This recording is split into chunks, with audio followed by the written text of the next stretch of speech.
જય શ્રી કૃષ્ણ મિત્રો, આ વિડીયોમાં સાંભળશું જીવતા જગત્યો કે પછી જેને જીવિત મહોત્સવ કહેવાય છે તેનું મહાત્મ્ય, ગરુડ પુરાણમાં તેનું કરેલું વર્ણન અને કોણે જીવતા જગત્યું કરવું જોઈએ, કેવા કરેલા કર્મનું ફળ કેવી રીતે ભોગવવું પડે છે કે જેનું શાસ્ત્રમાં વર્ણન કરેલું છે, તે બધું જ આ વિડીયોમાં આપણે સાંભળીશું. મિત્રો, મૃત્યુ બાદ જે વિધિ કરવામાં આવે છે તે જ વિધિ માનવી પોતાની હયાતીમાં કરે છે તે વિધિને જીવતા જગત્યો કે પછી જીવિત મહોત્સવ કહેવામાં આવે છે. આપણા શાસ્ત્રમાં કહ્યું છે કે જે વ્યક્તિને પુત્ર નથી કે પછી પોતાના મૃત્યુ બાદ તેની મરણ ક્રિયા મરણ વિધિ કરી શકનાર કોઈ વંશ નથી તો તેમણે પોતાની હયાતીમાં જ જીવતા જગત્યું કરી લેવું જોઈએ કે જેનાથી તેને મોક્ષની પ્રાપ્તિ થશે, તે જીવને ભટકવું નહીં પડે.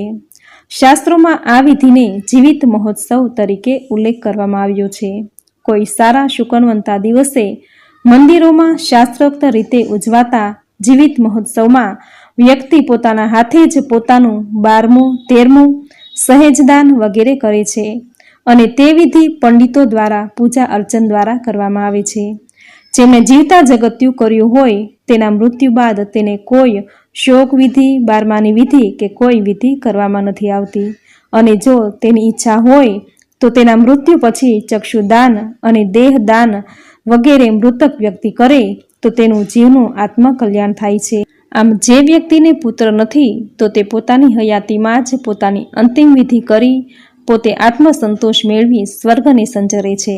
આ વિધિને આપણે લોકભાષામાં જીવતા જગત્યું કહીએ છીએ. ઈશ્વરે રચેલા આ જગતને જાણવા માટે સૌથી મહત્વની વસ્તુ હોય તો તે કર્મ છે.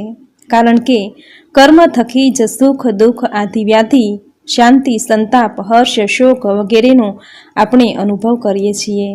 આપણે સતત પ્રવૃત્ત રહીએ છીએ. જિંદગીની એક પણ ક્ષણ એવી નથી કે આપણે કર્મ કર્યા વગર રહી શકીએ, કારણ કે આ જીવન જ કર્મને આધીન છે.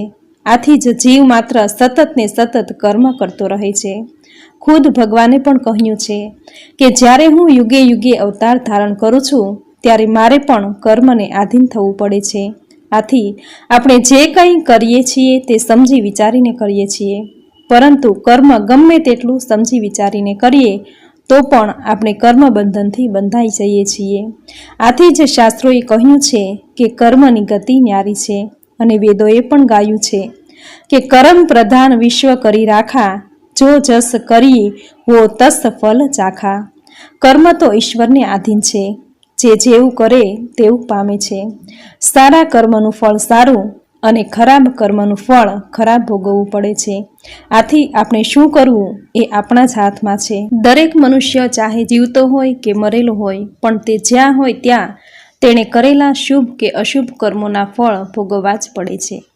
જે મનુષ્ય હંમેશા સૂર્યાસ્ત પહેલાં કોઈ સુપાત્રને યથાશક્તિ દાન આપતો નથી તેના માટે હું પણ જાણતો નથી કે હે ગરુડજી, પ્રાતઃકાળ સુધીમાં તેનું દ્રવ્ય કોની માલકીનું થશે એ તો ઠીક છે, પણ તેણે સંગ્રહેલું ધન પોતે જ ગુપ્ત રીતે બોલશે કે હવે મારો સ્વામી, મારો માલિક કોણ થશે. આથી દરેક મનુષ્ય દરરોજ એવો વિચાર કર્યા કરવો જોઈએ કે મેં મારા પૂર્વજન્મમાં કરેલા પુણ્ય કર્મને કારણે જ મને જે કાંઈ થોડું કે વધારે ધન મેળ્યું છે તેને જે શ્રેષ્ઠ બ્રાહ્મણને કેમ નથી અપાયું. વળી તે દ્રવ્યને યજ્ઞાદિમાં કે હોમ હવનમાં કે પછી તીર્થમાં, ચાર સ્નેહી સંબંધીમાં કેમ નથી વાપર્યું. આવું વિચારીને સઘળું ક્ષણ ભંગુર સમજીને મનુષ્ય યથાશક્તિ પોતાના ધનનું દાન કરવું જોઈએ કે તેથી ધર્મમાં વૃદ્ધિ થાય. દાન ધર્મ શ્રદ્ધાપૂર્વકના હોવા જોઈએ. શ્રદ્ધા વિનાના દાન ધર્મથી ન તો આ લોકમાં કંઈ વૃદ્ધિ થાય છે ન તો પરલોકમાં કોઈ સહાય મળે છે. વસ્તુ ધન તો ધર્મથી જ ઉત્પન્ન કરી શકાય છે. ધર્મથી જ અર્થની પ્રાપ્તિ થાય છે અને ધર્મથી જ કામ પ્રાપ્ત થાય છે. ધર્મ મોક્ષ મેળવવામાં સાધનરૂપ બને છે. તેથી દરેક ધર્મ સારી રીતે આચરવો જોઈએ.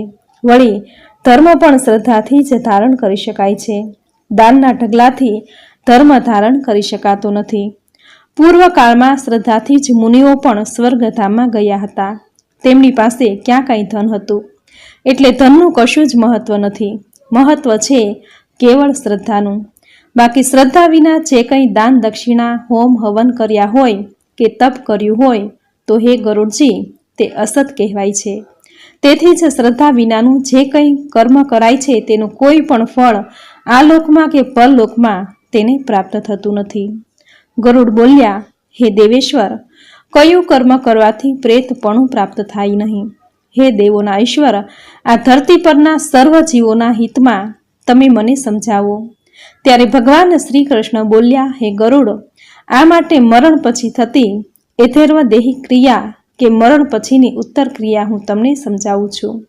મોક્ષ એટલે કે મુક્તિને ઈચ્છતા મનુષ્યોએ તો આ ઉત્તર ક્રિયા જીવતા જ પોતાના હાથે કરવી જોઈએ. વળી સ્ત્રીએ પણ પોતાનું 5 વર્ષનું બાળક મૃત્યુ પામ્યું હોય તો તેનું પ્રેતપણું નિવારવા માટે વિશેષ કરીને વૃષોત્સર્ગ ઉત્તમ વાછરડાનું દાન બ્રાહ્મણને આપવું.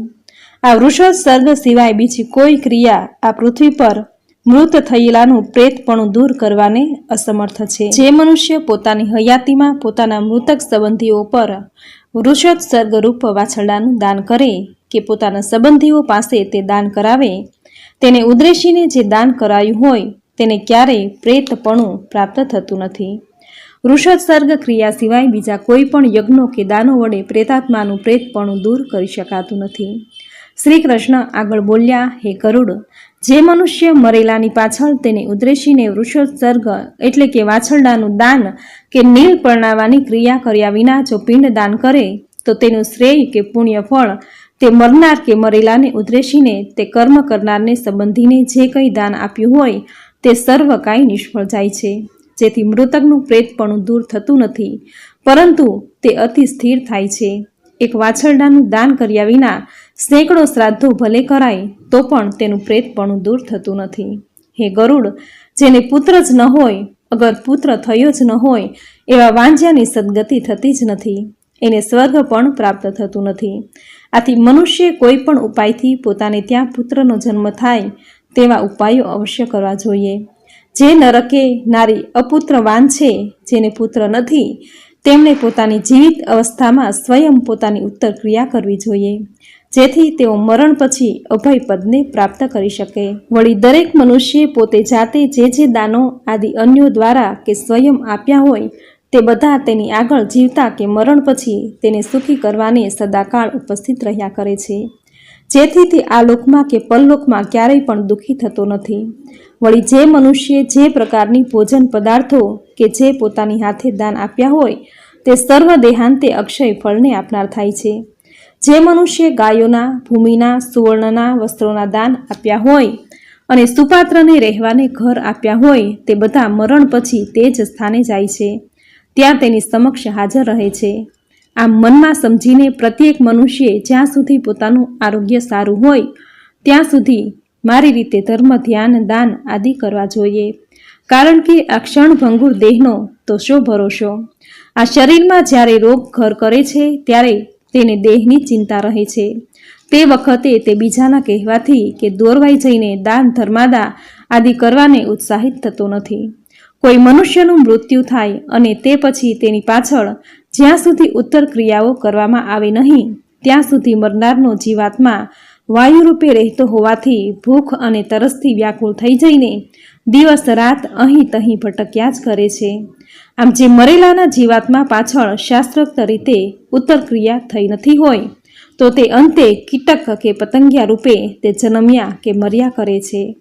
આ પ્રેતાત્મા કોઈ અધમ યોનિ ગર્ભમાં જઈને ત્યાં વારંવાર જન્મે અને તરત જ મરે છે. આથી જ મનુષ્ય જ્યાં સુધી આ શરીર દેહ સ્વચ્છ કે નિરોગી છે ત્યાં સુધી ઘડપણ તેમાં કામ કરે છે. આયુષ્યની દોરી તૂટી નથી ત્યાં સુધી બુદ્ધિ જેવી મનુષ્ય પોતાના શ્રેયાર્થે તથા કલ્યાણથી સત્કર્મ અવશ્ય કરી લેવા જોઈએ. જેમ આગ લાગે ત્યારે કૂવો ખોદવામાં આવે, પાણી વહી ગયા પછી પાળ બાંધવામાં આવે, એનો શો અર્થ? એવો પ્રયાસ નિષ્ફળ જ નીવડે. માટે મનુષ્ય પહેલા પોતાની હયાતીમાં બને તેટલા પુણ્ય, દાન, કર્મ કરી લેવા જોઈએ. ગરુડ બોલ્યા, હે દેવ, અધર્વ દેહિક કર્મ મનુષ્ય પોતાના કરેલા કર્મનું શું ફળ છે?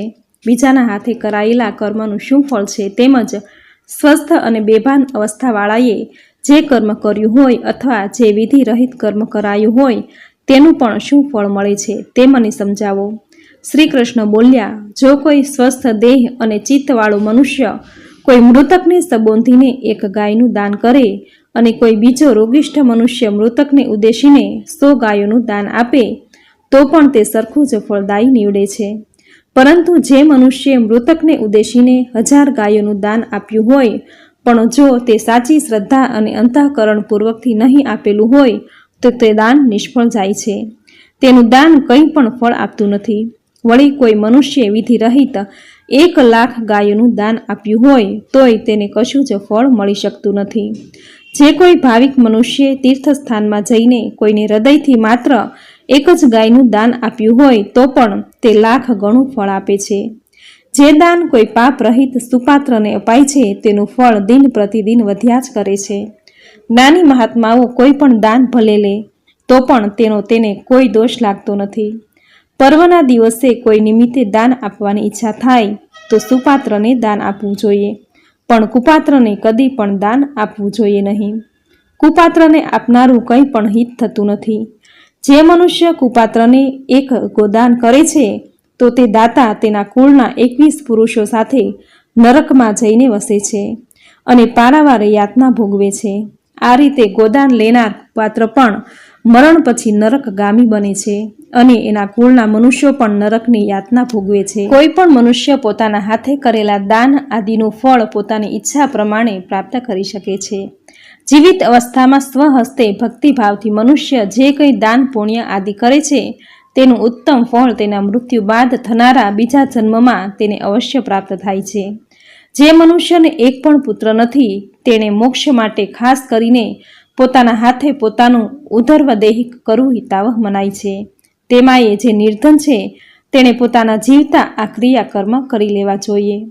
મનુષ્ય જે કંઈ પણ પુણ્ય કર્મ પોતાના હાથે કરે છે તેનું તેને અક્ષય ફળ મળે છે તથા ઉત્તમ પરલોક પ્રાપ્ત થાય છે.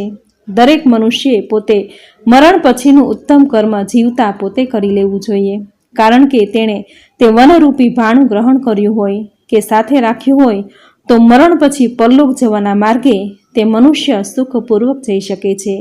આવું દાન પુણ્યરૂપી ભાથું એકત્ર કરીને જેણે પોતાની સાથે લીધું નથી તે પ્રેતાત્માને પરલોકના માર્ગે જાતા અતિશય કષ્ટ અને કારમી પીડા વેદના ભોગવવી પડે છે. આથી જેને પુત્ર નથી, પોતાની ક્રિયા કરનાર પાછળ કોઈ વારસદાર નથી તો તેમણે ઉદર્વદેહિક ક્રિયા કરવું હિતાવહ મનાય છે, જેને આપણે લૌકિક ભાષામાં જીવતા જગત્યું કહીએ છીએ. મનુષ્ય માત્રે પોતાના સગા સંબંધીને વૃષોત્સર્ગ ક્રિયા જાતે કરવી જોઈએ અથવા વૃષ યજ્ઞ અવશ્ય કરાવવો જોઈએ.